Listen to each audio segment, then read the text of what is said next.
Corresponde a lo que es básicamente todo lo que es patologías cardíacas, ¿no? Vamos a ver un poco de la parte fisiológica para recordar. Entonces, este es un esquema donde podemos observar cuáles son las capas que conforman al corazón. ¿Alguien me las puede mencionar de adentro hacia afuera?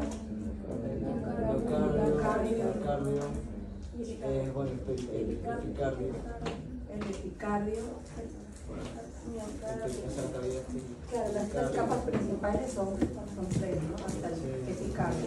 Pero finalmente hay unas capas que son también, que conforman el pericardio, y que dentro de esto hay una cavidad que se llama la cavidad pericárdica, que normalmente también hay líquido, ¿no? Dentro de esto que permite el movimiento del corazón. El endocardio es una de las capas más internas del corazón que permite estar en contacto ya directamente con la sangre, ¿no? Y aquí tenemos la estructura principalmente lo que son las válvulas cardíacas.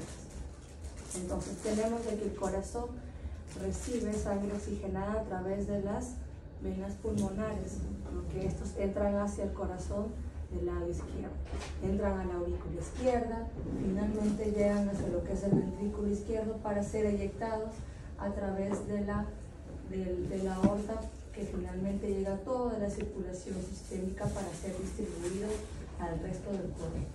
Ya cuando el cuerpo hace su procesamiento, su metabolismo, todos los desechos y una sangre desoxigenada ingresa nuevamente al corazón a través de las venas cavas, superior e inferior, para que a través de la aurícula izquierda, ventrículo izquierdo, pueda oxigenarse llegando a través de las arterias pulmonares, ¿no? A nivel del pulmón.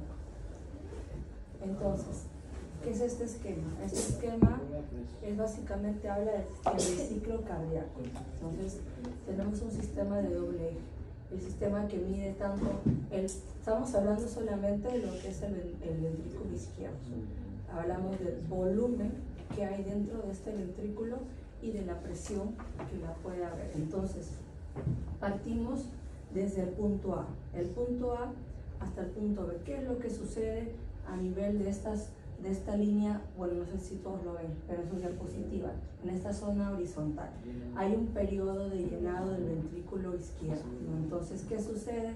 La válvula mitral se abre, permite el llenado, aumenta solamente el volumen. Vemos que de 50 aumenta hasta casi 120, aproximadamente 130, pero la presión sigue siendo una presión baja, constante. Luego esto ya genera que la válvula mitral se cierra, ¿no? Y el punto B básicamente va a ser representación de lo que es este volumen telediastólico, ¿no? Después del llenado del ventrículo izquierdo. Entonces, ¿qué es lo que sucede luego desde el punto B hasta el punto C? Hay una contracción isovolumétrica, ¿no? Isovolúmica o isovolumétrica. Entonces, ambas válvulas, tanto la válvula mitral como la válvula aórtica, todavía van a estar cerradas. Entonces, el ventrículo va a empezar a contraerse, ¿no? Aumentando rápidamente lo que es la presión, ¿no? Llegando incluso casi entre 80 aproximadamente. Cuando ya la presión supera la presión de la aorta, es aquí donde la válvula aórtica se va a abrir y permite todo lo que es esta eyección de la sangre, ¿no? Lo que es el periodo de eyección entre el punto C y el punto D. Entonces, aquí en este punto, la válvula aórtica va a estar abierta, ¿no? Y vemos de que el volumen ventricular, de lo que lo teníamos en 120 hasta 130, va a tender finalmente a disminuir un poco, ¿no? Llegando hasta casi unos 50 mililitros. Entonces termina todo este proceso cuando la válvula aórtica se cierra. Y en el punto D ya estamos hablando del volumen telesistólico. ¿Y qué sucede finalmente entre el punto D hasta el punto A? Ambas válvulas van a estar cerradas, tanto la aórtica como la mitral, y el ventrículo se va a relajar. Entonces, por eso es que la presión va a caer drásticamente, ¿no?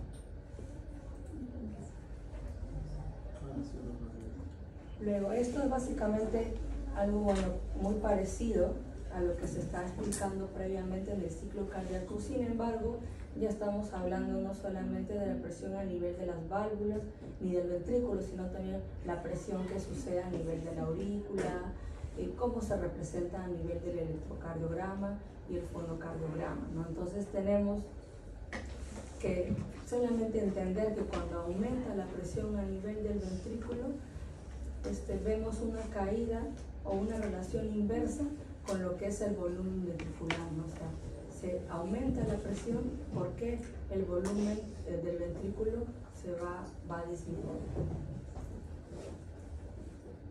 Entonces, ¿quiénes son los determinantes que hablan sobre un buen funcionamiento del ventrículo izquierdo?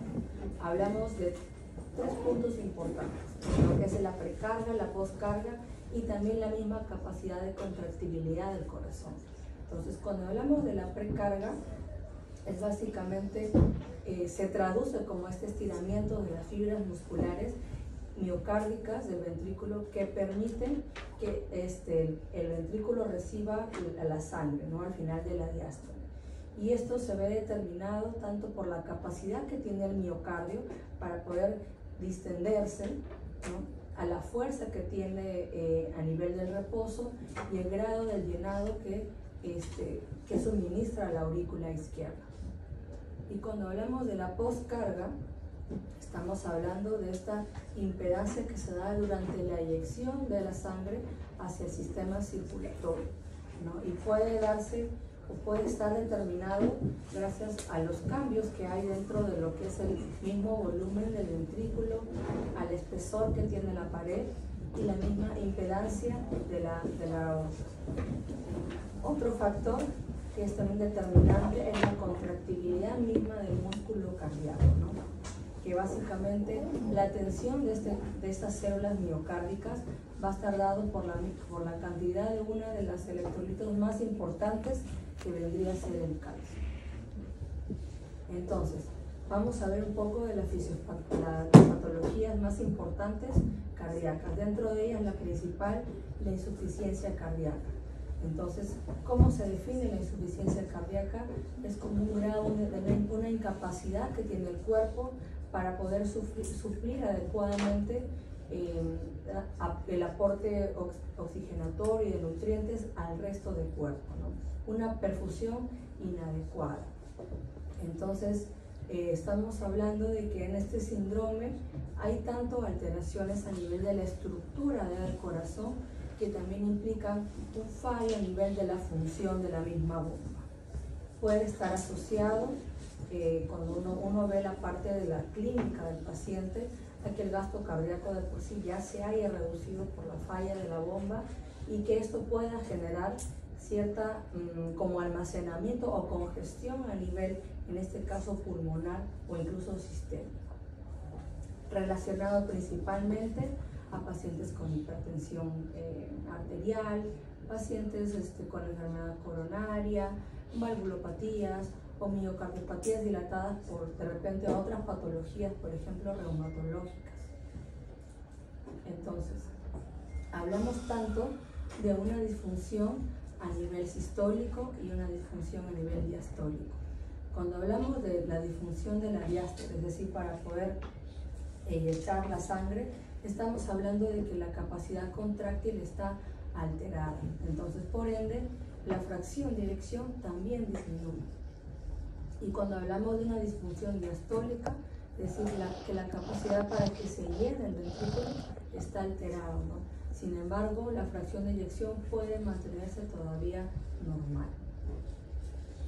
Bueno, este es un esquema donde podemos más o menos determinar cómo ha ido cómo puede alterarse la función sistólica y respecto a la presión telediastólica con el volumen sistólico. Entonces, vemos de que en realidad esta es la línea normal, ¿no?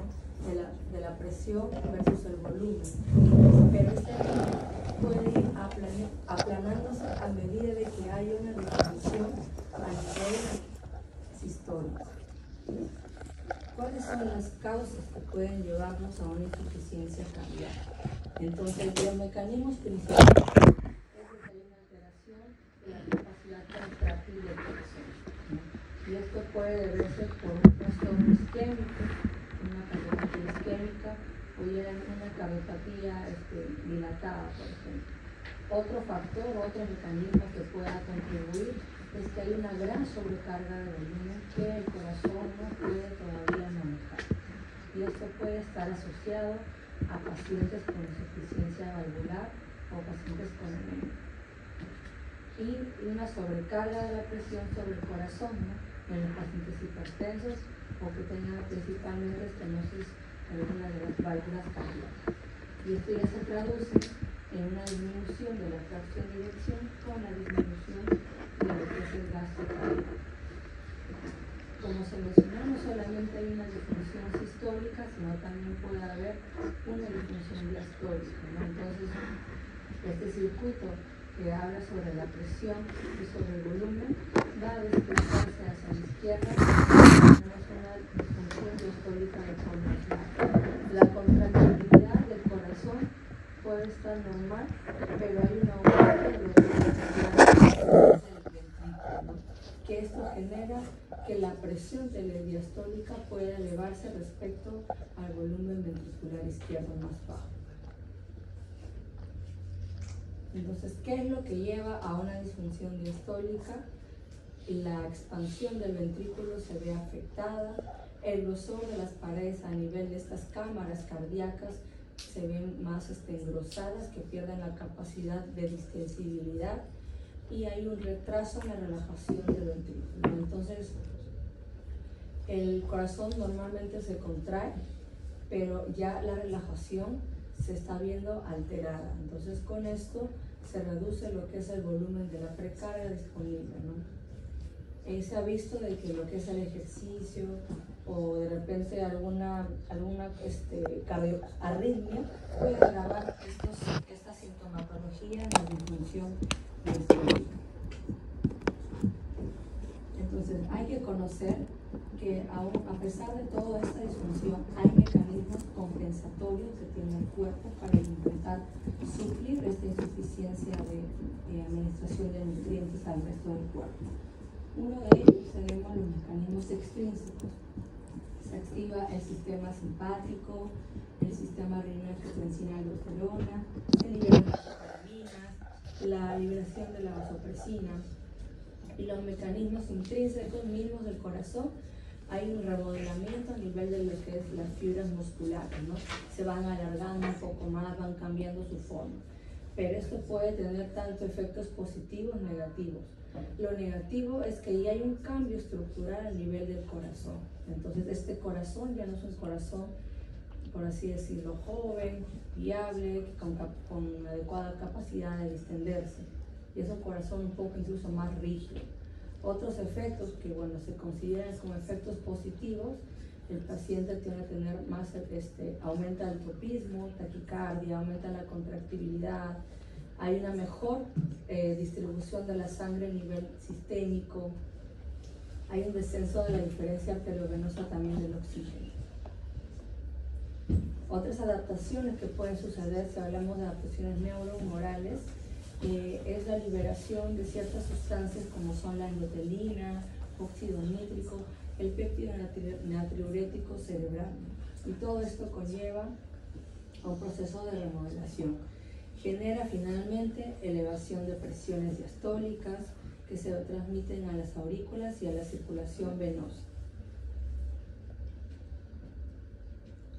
Estos son algunos de los mecanismos adaptativos que generan a nivel de los cambios estructurales, a nivel de las fibras musculares, ¿no?, que llevan finalmente a la remodelación del miocardio, ¿no? Y esto se ve contribuido no solamente por el aumento de la tensión a nivel de las paredes cardíacas o por el aumento de la presión, sino también incluso por la angiotensina liberada, la noradrenalina, aldosterona, y ciertos elementos como son el factor de necrosis tumoral alfa, algunas interleuquinas, endotelina y prácticamente los componentes del estrés oxidativo. Entonces, podemos hablar de una insuficiencia cardíaca derecha o izquierda. Podemos diferenciar algunas de las sintomatologías que pueden asociarse.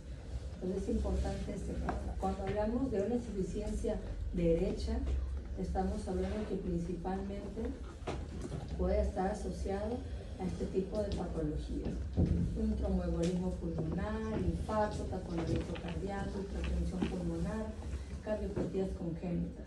Mientras que cuando hablamos de insuficiencia izquierda, hablamos ya incluso de afectaciones isquémicas, ¿no? Como es una enfermedad coronaria, una cardiopatía agitada, hipertensión, enfermedades valvulares, incluso la diabetes. Entonces, en una insuficiencia cardíaca netamente del corazón izquierdo, hablamos de que ya el gasto cardíaco está disminuido, ¿no? Entonces, con esto se genera una disminución de la perfusión y hay incluso una intolerancia a la actividad física, ¿no? Porque no tenemos adecuadamente el oxígeno o los nutrientes para poder realizar el metabolismo basal. Entonces, hay un aumento de lo que es la presión a nivel de esta aurícula izquierda, ¿no? Que muchas veces puede generar un aumento a nivel de la presión, a nivel de las venas pulmonares. Entonces, además de esto, ¿qué es lo que le puede contribuir a este aumento de la presión a nivel de la aurícula? Es porque hay como la capacidad de bombeo del ventrículo izquierdo está alterado, puede haber como un reflujo anómalo, ¿no? Que condiciona a este aumento de la presión a nivel de las venas pulmonares. Entonces, mayor tendencia a lo que es un edema de pulmón, líquidos a nivel de los alvéolos que alteran el intercambio gaseoso. Cuando hablamos de una insuficiencia cardíaca derecha, hablamos de que hay un aumento de la presión a nivel de la circulación pulmonar. Entonces, hay una incapacidad para poder bombear a nivel de lo que es el ventrículo derecho. Entonces, igual que en el lado izquierdo, se produce un flujo retrógrado a nivel de la aurícula derecha. Entonces, esto genera mayor congestión a nivel periférico. Podemos encontrar edemas periféricos, como a nivel de los miembros inferiores. Puede haber congestión hepática, ingurgitación yugular, que es un signo clínico importante, una congestión también a nivel del riñón, dañando este riñón, e incluso también a nivel del tracto gastrointestinal, ¿no? Lo que disminuye o altera todo el proceso de la digestión. A ver, doctora, ¿puede ayudarme usted a leer este caso clínico? Mujer de 62 años refiere disnea de fuerza progresiva en las últimas semanas. Ortopnea y episodios de disnea paroxística nocturna. En los últimos 2 días se ha presentado tos seca y sensación de fatiga intensa. Antecedentes: hipertensión arterial mal controlada, infarto agudo de miocardio hace 5 años, diabetes mellitus tipo 2, piel y mucosas, pálida, sudoración fría, auscultación pulmonar, crepitantes bivasales, auscultación cardíaca, R3 presente, soplo sistólico en foco mitral, extremidades, edema leve de miembros inferiores, BNP 750 microgramos por mililitro, elevado, radiografía de tórax, congestión pulmonar, cardiomegalia, ecocardiograma, fracción de eyección de ventrículo izquierdo 35%. Ok, entonces en este caso clínico estamos viendo no solamente afectación del lado derecho o izquierdo del corazón, ¿no? En su totalidad. ¿Podríamos de repente identificar algún signo clínico del lado derecho y el lado izquierdo? Por ejemplo, a ver los crepitantes bivasales en pulmón. ¿A qué lo podemos asociar? Ya, bueno, neumonía. Pero dice bivasales, Un edema de pulmón asociado a qué es lo que está pasando a nivel fisiopatológico. Bueno, ya, general. Pero ¿qué es lo que pasa? Una congestión pulmonar, ¿no? A nivel de lo que es de las venas pulmonares. ¿Qué más? No, acá con la radiografía también se ve esta congestión a nivel pulmonar, la cardiopatía. Listo. Ahora vamos a ver cardiopatía isquémica. Entonces, solamente para recordar que el corazón está básicamente irrigado gracias a varias arterias coronarias, ¿no? Entonces cuando hablamos de una insuficiencia coronaria, estamos hablando de que se ve afectado el aporte de oxígeno, ¿no?, a nivel del corazón, y esto puede finalmente desarrollarse o traducirse como una disminución en la presión de la perfusión. Puede ser también generado por un proceso obstructivo, por ejemplo la presencia de un ateroma o un proceso de una vasculitis o un espasmo o un trombo, ¿no?, que puedan generar la disminución del flujo coronario. Además de esto, se traduce que hay una disminución del aporte de oxígeno, ¿no?, llevando a cuadros asociados, por ejemplo, de una anemia o una hipoxemia. Además de esto, genera un mayor metabolismo o un mayor gasto con el aumento del consumo de oxígeno incrementado. Entonces, esto se traduce con un paciente que tiene hipertrofia del ventrículo izquierdo, ¿no?, genera un aumento de la tensión a nivel del mismo. Entonces, cuando hablamos de síndrome coronario agudo, estamos hablando desde lo que es un infarto de miocardio, incluso la patología que se conoce como angina inestable. Y esto depende mucho del grado de obstrucción de los vasos coronarios. Entonces, la causa más frecuente de este síndrome coronario es porque hay una placa aterosclerótica que está obstruyendo una de las arterias coronarias, ¿no? Se ha visto de que aproximadamente estas placas ateroscleróticas pueden ocluir casi un 70% lo que es la luz isquémica, la luz arterial.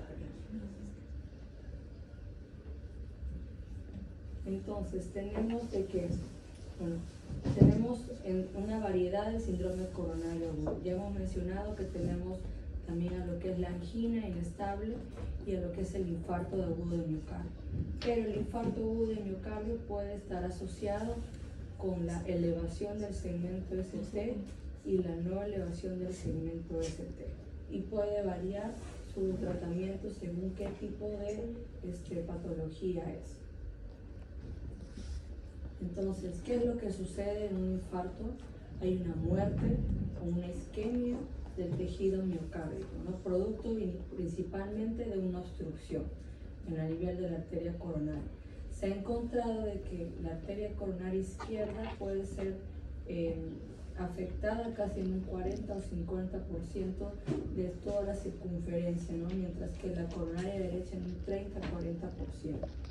Entonces, principalmente a una aterosclerosis, puede haber un trombo, ¿no?, asociado de repente a alguna arritmia, ¿no? Las arritmias, recuerden que son formadores de trombos, una disfunción del endotelio que también puede estar asociado, como hemos visto la semana pasada, lo que es la triada de Virchow, ¿no?, y un vasoespasmo, ¿no?, por alguna patología en especial.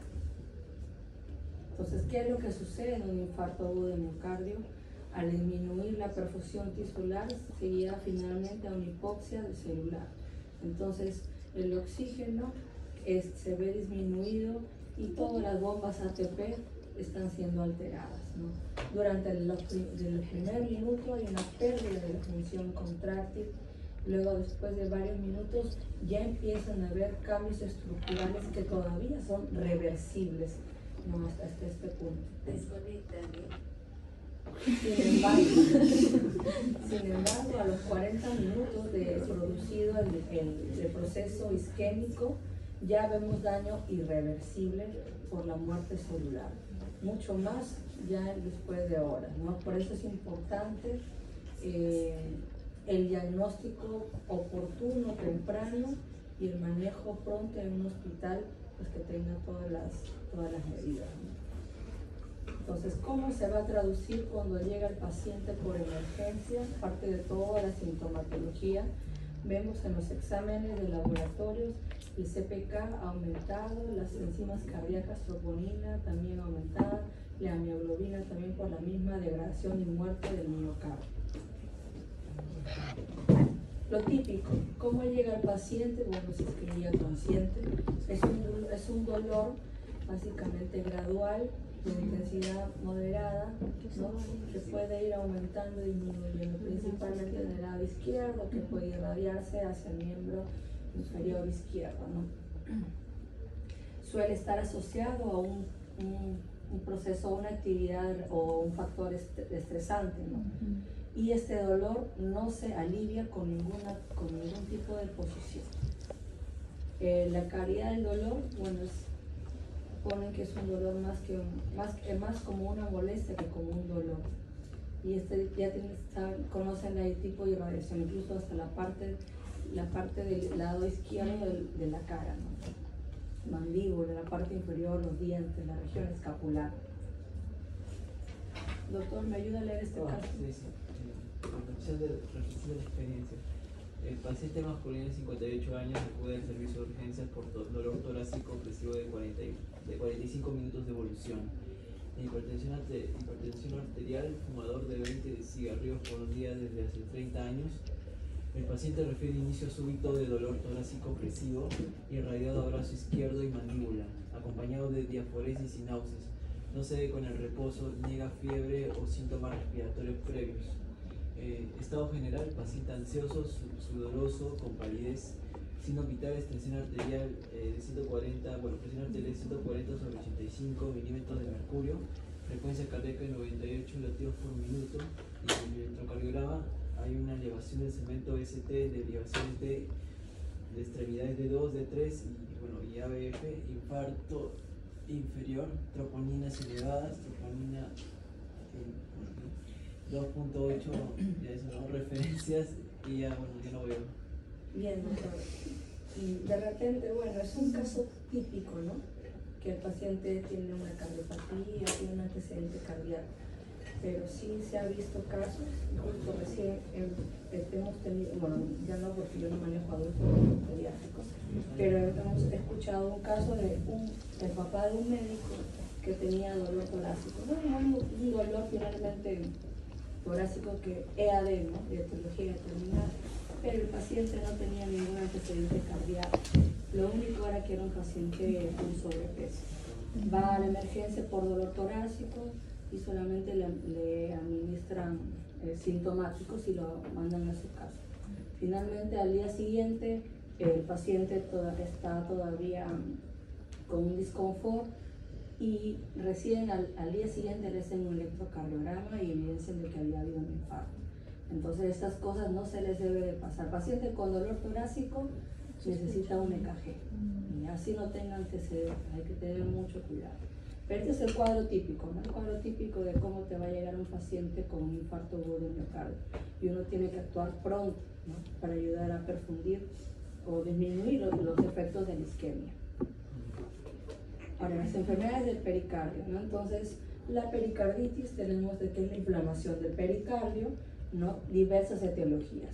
Una de ellas puede ser por algún microorganismo, una infección vírica, por ejemplo, de repente algo asociado a alguna enfermedad reumatológica también. Entonces, ¿cómo se presenta? Hay un dolor pericárdico, ¿no? Un dolor intenso, opresivo, como quemante, que puede mejorar si el paciente adopta una posición hacia adelante, se inclina hacia adelante, ¿no? En el examen físico, ¿qué podemos auscultar a nivel del corazón? Como un frote a nivel de estas dos estructuras, ¿no? Es un signo patognomónico. Y en el EKG hay una depresión del segmento PR, ¿no? Incluso elevación del segmento ST. Entonces, hay que recordar que la pericarditis tiene al menos 2 de estos 4 criterios clínicos: el dolor torácico o dolor de pecho, el roce pericárdico, hay cambios en el EKG y la presencia de derrame pericárdico, que eso puede evidenciarse con un ecocardiograma.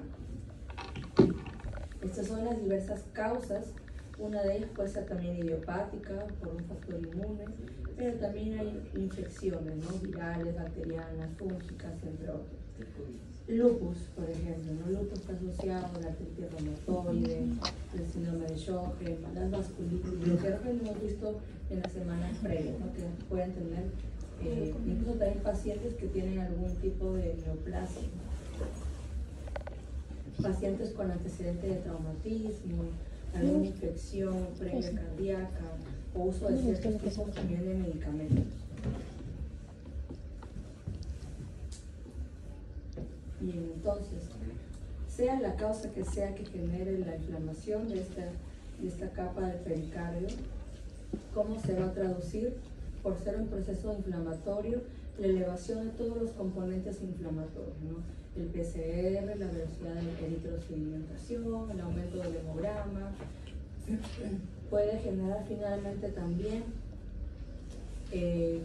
lo que es una irritación a nivel de lo que es el pericardio, tanto parietal como visceral, ¿no? Entonces, esto genera el dolor, o se traduce como un dolor torácico, que puede estar agravado durante el proceso de la inspiración o en el periodo supino, ¿no? Además de esto, pueden verse afectados también lo que son los marcadores cardíacos, ¿no? Con el aumento de las troponinas, la troponina I, la troponina T, y la disfunción que se puede encontrar a nivel del EKG, ¿no? Por la misma alteración durante el proceso de repolarización del ventrículo. En cuadros más severos de esta pericarditis, dependiendo del volumen que pudiera abarcar a nivel de la cavidad pericárdica, puede generar un proceso constrictivo, ¿no? Y eso puede dificultar o alterar ya la capacidad del corazón para que pueda suplir el oxígeno, llevando incluso a lo que es un taponamiento cardíaco. Y ya aquí en este caso los ruidos cardíacos están incluso abolidos. En el caso de un derrame pericárdico y un taponamiento cardíaco, ¿qué es lo que vamos a tener? Es básicamente la anomalía primaria, es básicamente la compresión de las cámaras gástricas, ¿no? Porque hay un aumento de la presión que no permite la distensibilidad del corazón. Los efectos que hay en la expiración: aumenta el flujo venoso hacia el lado derecho, ¿no? Y cuando tenemos el taponamiento cardíaco, el líquido del saco pericárdico va a generar que haya una mayor compresión a nivel de lo que es el ventrículo izquierdo. Entonces, ¿cómo se va a traducir esto? Esta compresión de las cámaras gástricas disminuye la audición o el ruido cardíaco. Otro es que eleva la presión dentro de las cámaras gástricas, disminuye el volumen de llenado ventricular y hay una congestión venosa que se puede traducir en la ingurgitación yugular, que es un signo también clínico importante. Pueden haber edemas, hepatomegalia por la misma congestión.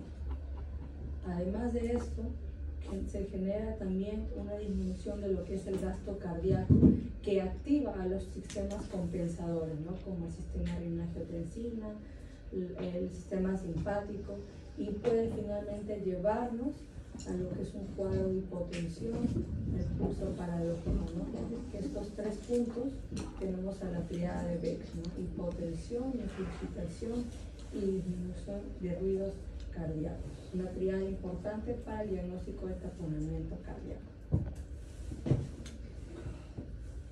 Doctor, ¿me puede ayudar usted a leer el caso clínico? Claro que sí.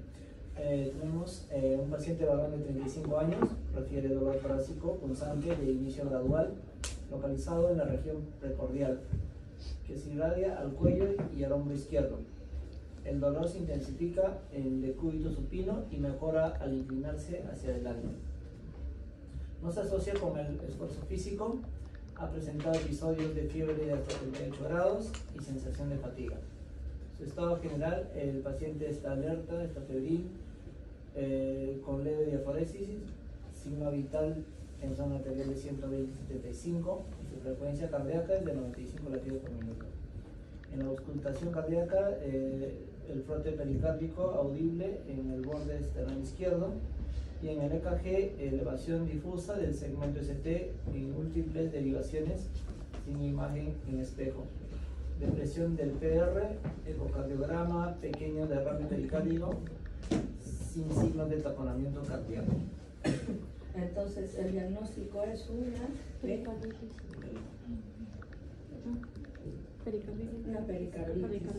¿Cuáles son los puntos claves?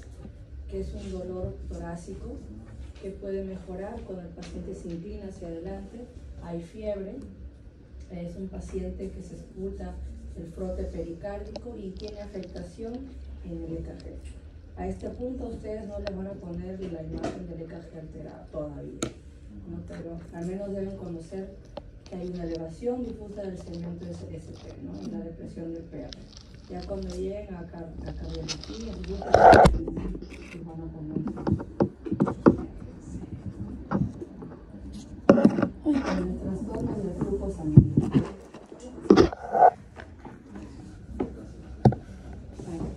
En el caso de los trastornos del flujo sanguíneo, hay que recordar cuáles son algunas de las características importantes de los vasos sanguíneos.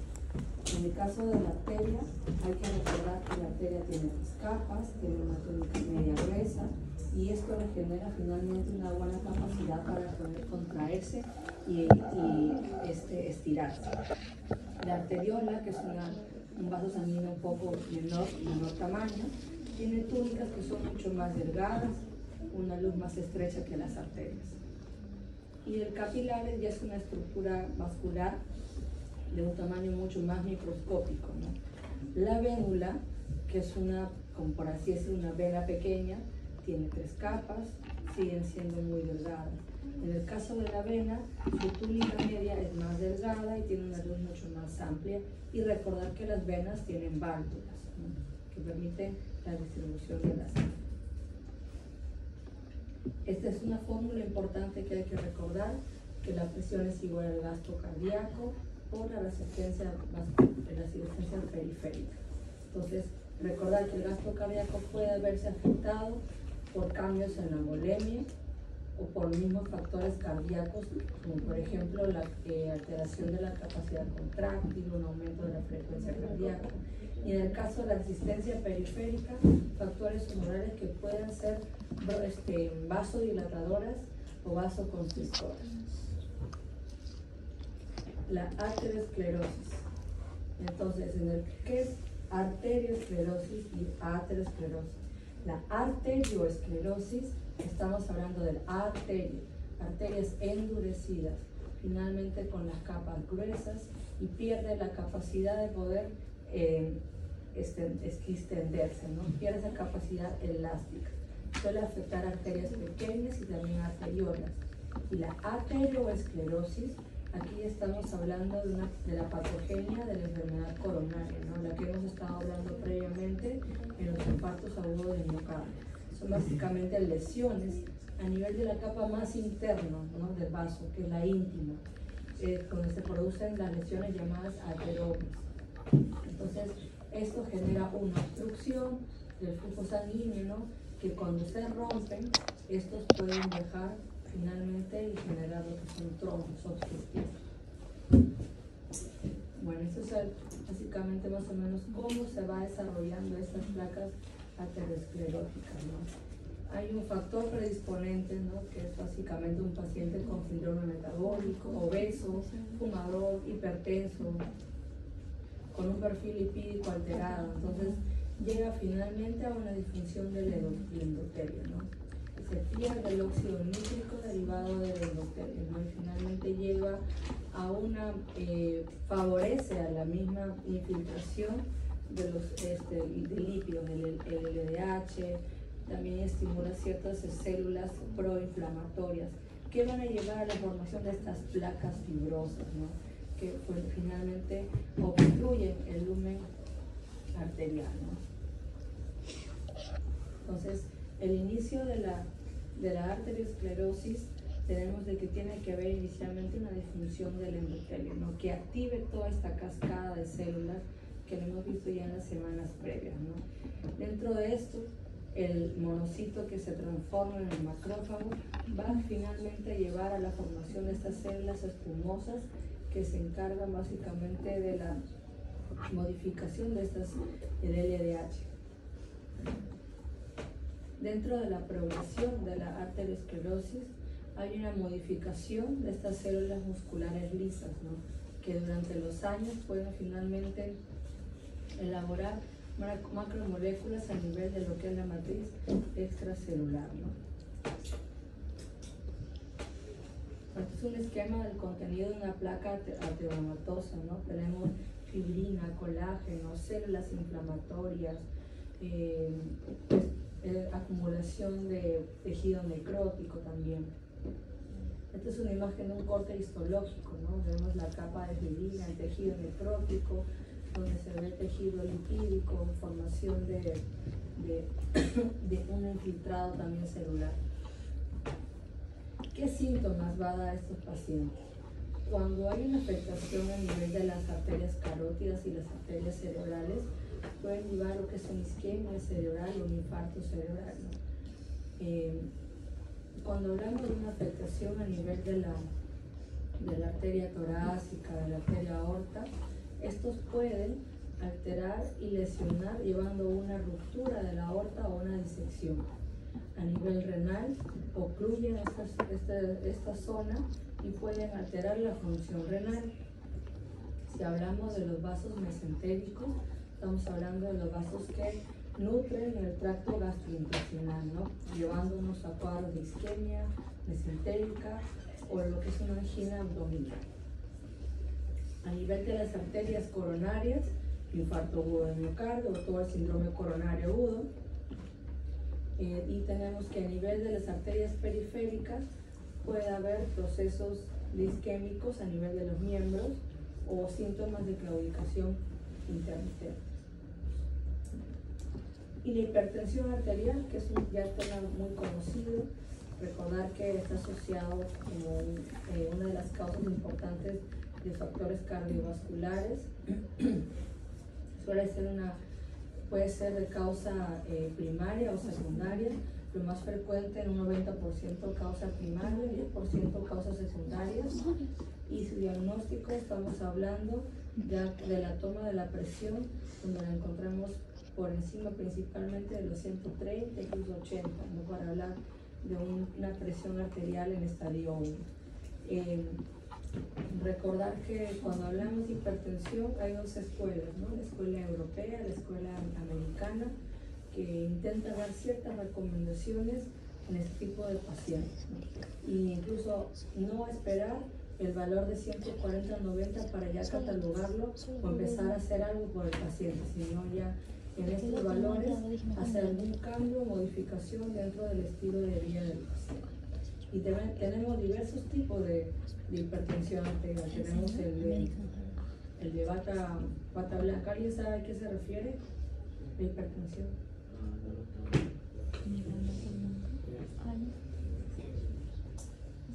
Cuando el paciente va al consultorio del médico y sale la presión alterada, sale una hipertensión. Y en casa, normal. Esta es la hipertensión de bata blanca. La hipertensión enmascarada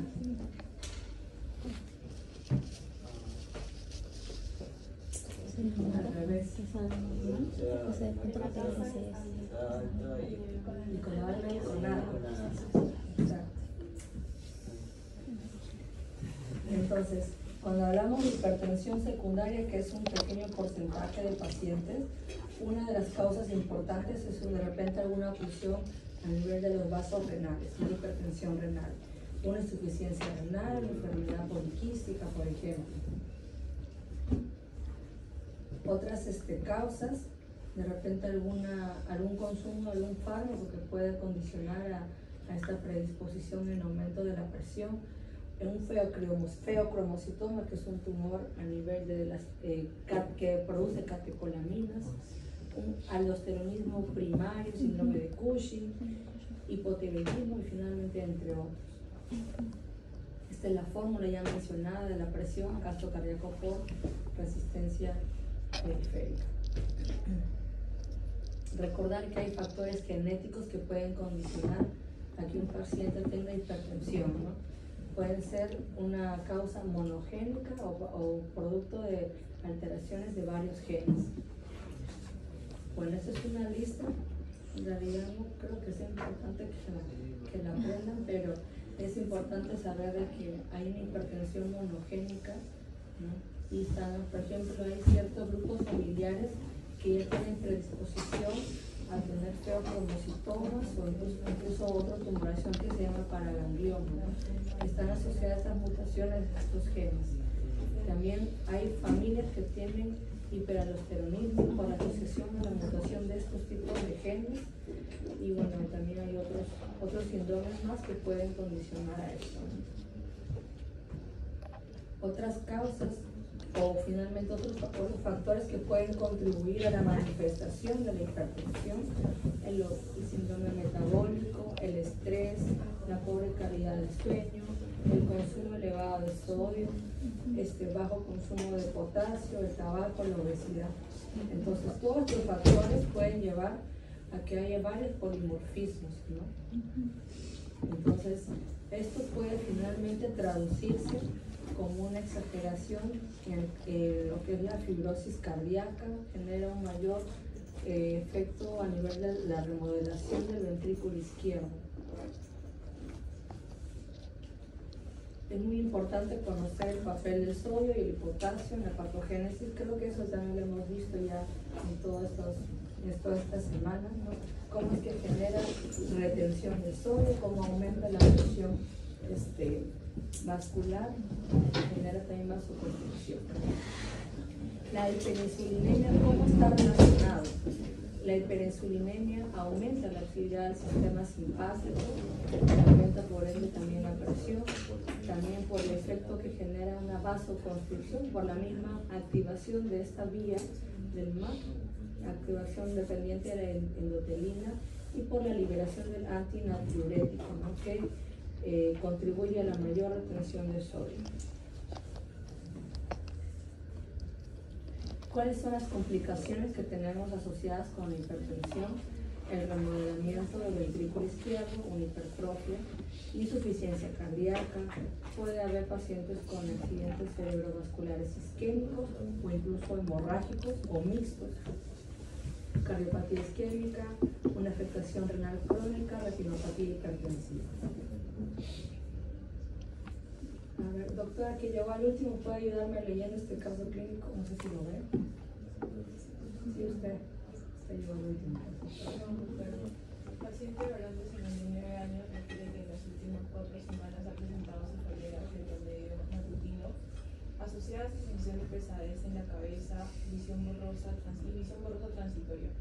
En algunas ocasiones ha sentido palpitaciones y sudoración sin desencadenantes claros, niega disnea y dolor torácico o edemas en miembros inferiores.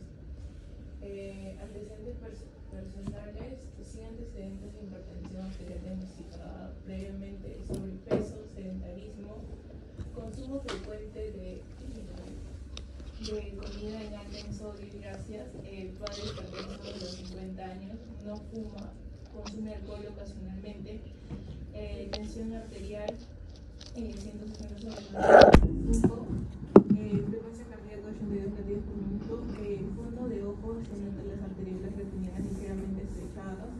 En la auscultación cardíaca se escuchan ruidos cardíacos rítmicos sin soplos ni agregados, y en el ecocardiograma hipertrofia ventricular izquierda. Este paciente dice que no tiene antecedentes de hipertensión, pero ya tiene hipertensión de larga data porque tiene muchas complicaciones. Sí. Muy bien, chicos. Vamos a ir a las exposiciones. ¿Quién es el primer grupo? Hipertensión.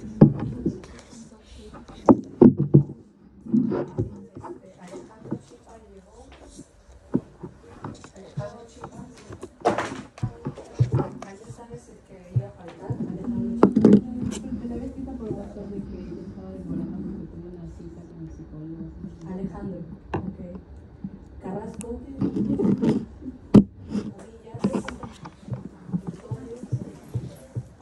Velázquez,